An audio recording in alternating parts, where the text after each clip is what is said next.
welcome to the deep dive. Where we take your sources and really explore the insights hidden inside.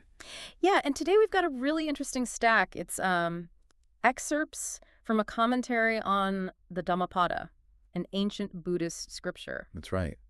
And this material is fascinating because you get the core wisdom, but then the commentary unpacks it with stories, explanations.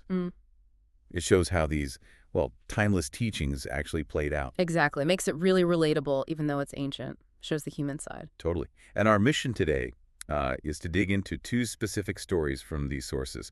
And they offer a, kind of surprising take on a habit most of us probably recognize. Oh, yeah.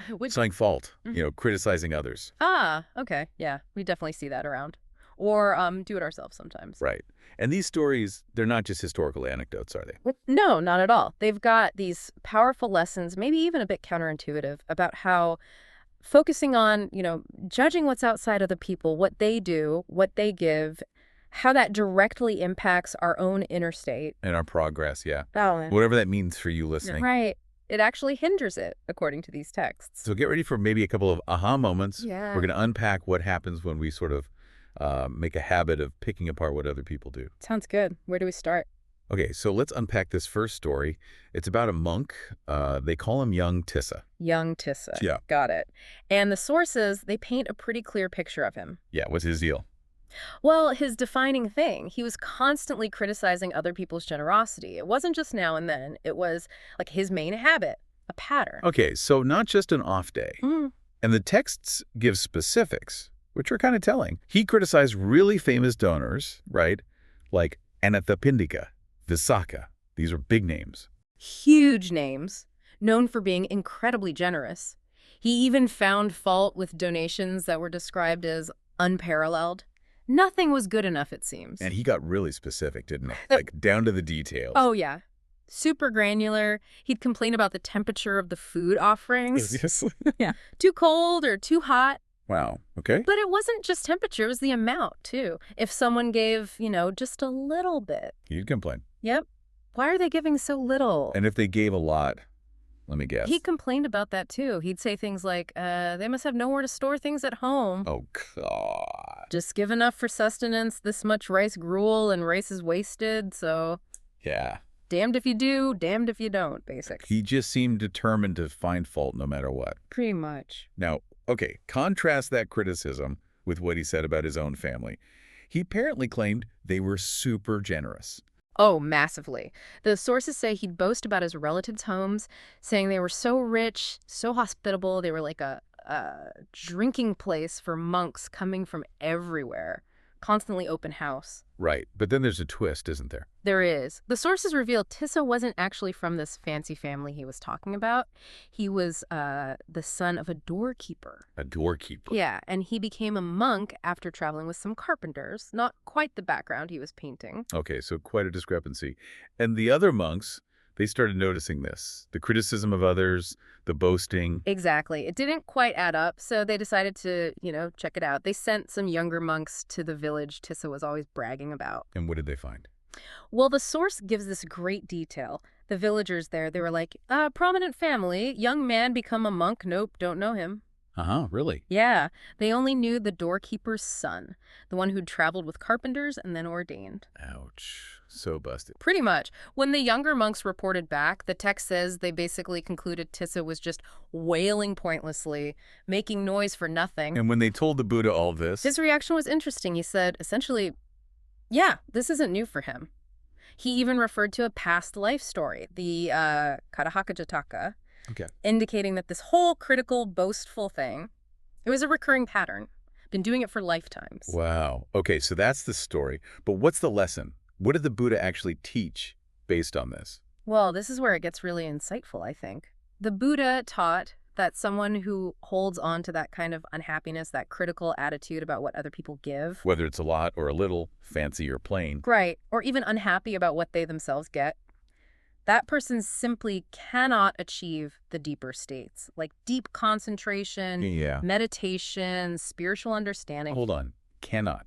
Not just, it's harder, but cannot. That's what the text says explicitly. Cannot achieve samadhi. That's deep concentration. Or jnana and vipassana. These are like profound meditative states, insight. Right. And they also can't reach path and fruition stages of actual spiritual realization. It's presented as a fundamental block. Wow. So being grumpy about donations isn't just, bad manners. It actually stops your own inner development dead in its tracks. According to this teaching, yes, it's a complete obstacle. But then, conversely, there's a way out. Yes. The text says a person who has managed to cut off and remove that negativity. That whole unskillful state of being unhappy about giving or receiving. Exactly. That person can achieve concentration, can achieve those deeper states. Okay. And the commentary digs into this unhappiness a bit more. The word is monku. Yeah, monku. It defines it as that feeling of discontent. I only received a little, or what I got was kind of plain. It ties the inner feeling directly to the judgment about the external thing. And it mentions samadhi. Concentration isn't just one level. Right. The commentary talks about preliminary focus, like getting started, upakara, and then deep absorption, apana, and also the kind of concentration needed for those higher spiritual paths. So this critical mind, it stops you from settling down mentally at basically any important level. Seems so. Okay. And the commentary adds another layer. Removing this negativity. It's not just like pushing it down. No, it's about uprooting it completely. It says it's made the root destroyed, eradicated through the wisdom you gain on the path. That raises a really big question, doesn't it? How? How does focusing on how others give or complaining about what we get act as such a profound block to our own peace and growth? It feels indirect. It does feel a bit indirect, yeah. Why should judging them stop my progress? Right. The story suggests the energy is just tied up looking outwards, so the mind can't settle inwards. That seems to be the implication. And actually, our second story gives us another angle on this very same theme. Okay, let's hear it. This one's about a monk the sources just call Ujjhānasaññi, which means something like one with fault-finding perception. Okay, so his name literally means fault finder. Not subtle. Not subtle at all. And his behavior wasn't about donations this time, but it was still totally focused on finding flaws in others. What was he criticizing? The way other monks wore their robes. The robes? Seriously? Yep. He'd constantly be looking for issues with how they wore their lower robes, their upper robes, mentally or maybe even out loud, criticizing like, oh, that one wears his lower robe this way, or he's got his upper robe draped that way, and finding fault. That sounds incredibly, petty. Again, like Tissa and the food temperature, this monk's fixated on robe technique. It really highlights how this critical perception can just latch onto anything, right? If I find something to judge. True. So the other monks noticed this too. Yeah, they saw this constant fault-finding and reported him to the Buddha as well. And what was the Buddha's teaching here? Did he say, yeah, robes are important? Haha. No, actually his response is really crucial because he makes a distinction. He clarified that, look, giving appropriate guidance based on the monastic rules, that's fine. That's needed. Okay. A monk who advises skillfully, according to the discipline, they shouldn't be criticized for doing that. That's part of the training. Right. So there's a difference between helpful correction and just picking faults. Exactly. That's the key. It's the mindset.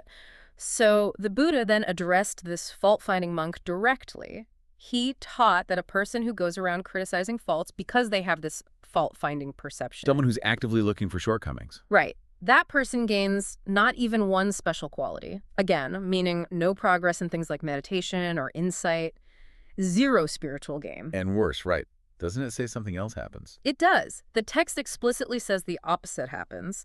Their asavas, you can think of these as like mental gunk, defilements, the inner baggage that keeps us stuck. Right, the stuff we want to get rid of. That stuff increases. Their inner obstacles actually get worse because of this mindset. Wow. So looking for faults in others actively makes your own internal situation worse. That's the teaching. And the commentary on this verse, it really hones in on the perception aspect. Fault-finding perception, it says, means having much fault-finding because you're constantly looking for faults. By thinking things like, oh, it should be worn this way, or it should be draped that way. It's a mind preoccupied with its own standard of how things ought to be. And constantly seeing others fail to meet that standard, like a rigid internal judge. Exactly. And the commentary draws a stark conclusion. For a person like that, whose defilements are increasing, that person is far, indeed very far, from the cessation of defilements, which is, arahantship, that state of profound inner freedom, liberation. So again, just like with Tissa, the outward criticism is directly linked to being stuck. Yeah. Far away from inner freedom. Precisely. It's fascinating, isn't it? Both stories, they come at it from different angles. One's about giving and receiving, the other's about behavior, tiny details like robes. But they end up pointing to a remarkably similar place. They really do. They both powerfully illustrate that this critical, fault-finding mindset, when it's directed outwards, it acts as a major roadblock to your own inner development. It's not just about, how you interact with others. It's about the internal consequence of holding that state of mind. Exactly. Yeah. Whether you're zoned in on the flaws you see in someone's generosity or how they follow rules or how they drape their robe, the act of judging, that feeling of dissatisfaction, it seems to create these internal blockages. Yeah, blockages that stop the deeper stuff from happening. Peace, concentration, insight.